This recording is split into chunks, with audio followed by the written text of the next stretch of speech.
हामिद मीर साहब, peoples party क्या कहीं ना कहीं कुछ अनकंफर्टेबल है या नाराज़ है या उनकी डिमांड्स नहीं पूरी हो रही हैं कि कल अचानक उन्होंने पहले तो ज़ाहिर है डार साहब के हवाले से बाकायदा तौर पर बयान जारी किया कि हमें तो कुछ नहीं दिया गया, और आज तो पार्लियामेंट में एक बाकायदा अपोजिशन है उनकी तरफ से। हालांकि वज़ीर आज़म ने कहा था कि ये तरामीम बहुत ज़रूरी हैं कि कुछ अर्जेंट मैटर्स का, कुछ इकनॉमिक डिसीजंस का इख्तियार हमें केयर टेकर गवर्नमेंट को देना चाहिए, जो कि उनके पास नहीं होता है। बहुत अपोज कर रही है पीपल्स पार्टी।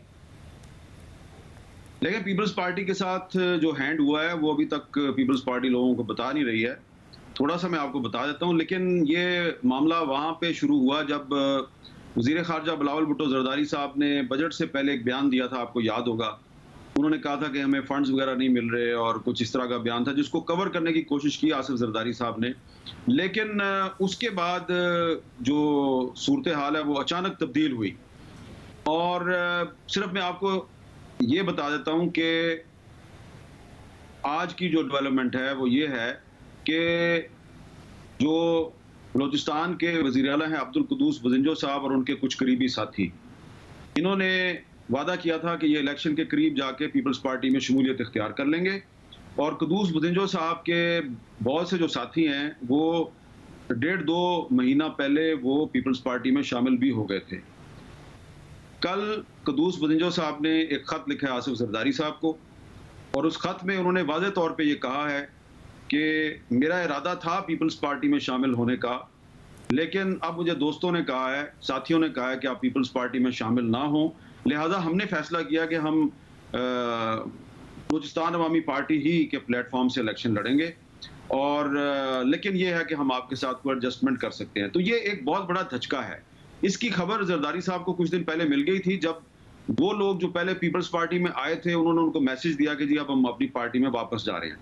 इसी तरह साउथ पंजाब में बहुत से अहम लोग थे जिनका ताल्लुक माजी में पीटीआई से था, और वो पीपल्स पार्टी के साथ राब्ते में थे और उनका कहना था कि हम जी पीपल्स पार्टी में आ जाएंगे। लेकिन वो इस्तेकाम पाकिस्तान पार्टी बनी तो वो सारे के सारे उसमें चले गए।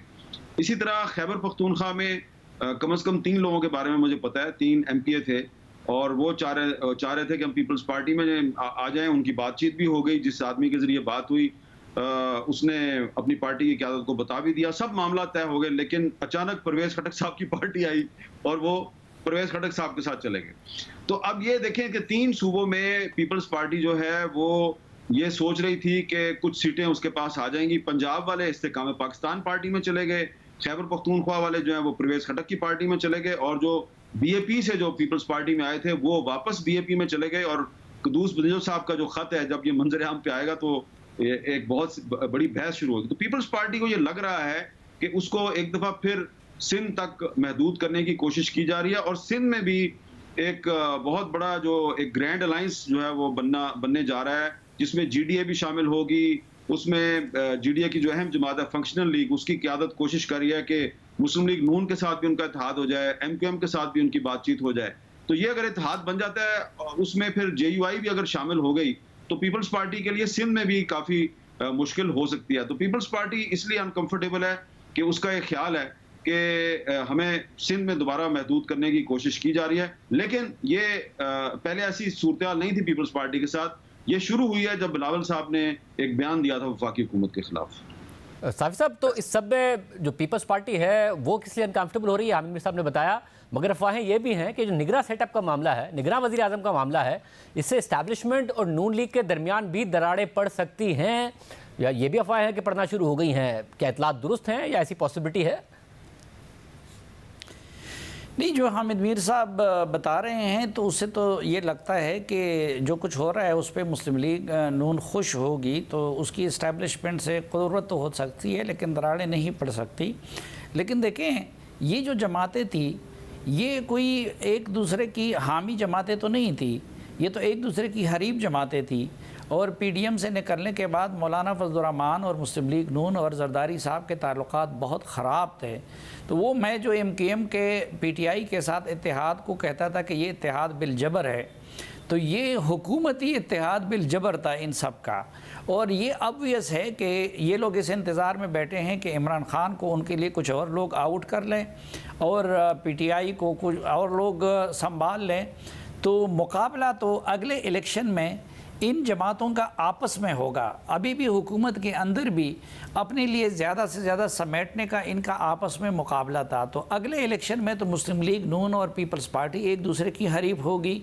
दूसरा, उसमें ये चीज़ ऑब्वियस है कि पहले तो आम तासुर ये था कि मौलाना साहब का सारा वो दोस्ताना जरदारी साहब के साथ हैं, लेकिन अब उनको मेरे ख़्याल में जो मुस्लिम लीग नून के दस्तरखान का उन्होंने पहली मरतबा उसको चखा है, तो उनकी ज़्यादा क़ुर्बत उनके साथ हो गई है, जिसकी वजह से जरदारी साहब भी उनसे बहुत ज़्यादा नाला हैं। और ये जो हामिद मीर साहब बात कर रहे हैं कि अंदरूनी सिंध में, अभी आप देखिए उस रोज़ मौलाना साहब ने जाके GDA के लोगों से और फहमीद मिर्ज़ा और जुल्फ़िकार मिर्ज़ा उन लोगों के साथ वो मुलाकात कर ली है। तो अगले इलेक्शन में तो ये हर किसी को पता है कि ये कंपिटिटर होंगे, इनके आपस में इत्तेहाद का कोई इम्कान नहीं है। तो वो उसी तरह का निगरान सेटअप बनाना चाहते हैं, कानून साजी करना चाहते हैं कि जो उनको सूट करे। और पीपल्स पार्टी, पहले तो इन्होंने ये सोचा था मसलन पीपल्स पार्टी ने अपने आप को महदूद किया है सिंध तक। अभी आप देखें कि बिलावल साहब ने सिंध के सैलाब ज़दगान के 10 अरब रुपए के लिए तो स्टैंड लिया, लेकिन जो खैबर पख्तूनख्वा का सबसे बड़ा मसला है टेररिज्म, वो आज तक अफ़गानिस्तान नहीं गए। वहाँ नेट प्रॉफिट के उनके 500-600 बिलियन बनते हैं, उसमें हुकूमत ने उनको सिर्फ 5 बिलियन दिए। उस पर तो बिलावल साहब ने कोई स्टैंड नहीं लिया कि खैबर पख्तूनख्वा के साथ ये क्यों ज़्यादती हो रही है। इसी तरह मुस्लिम लीग नून ने अपने आप को पंजाब तक कन्फाइन किया है और ये तासुर था कि जी JUI को KP दिया जाएगा, लेकिन अब ऐसा लगता है कि वो नहीं होगा। ये उन्होंने बात बिल्कुल ठीक कही कि इस वक्त परवेज़ खटक साहब की पार्टी से इतना तकलीफ़ शायद उनको नहीं है इमरान खान को जितना कि मौलाना साहब को है। तो उनको भी अपने ख्वाब चकनाचूर होते नज़र आ रहे हैं। और जरदारी साहब तो ये समझते थे कि जी अब की बारी हमने शहबाज शरीफ को दे दी तो अगली बारी हमारी बारी होगी, लेकिन वो भी मुमकिन नज़र नहीं आ रहा।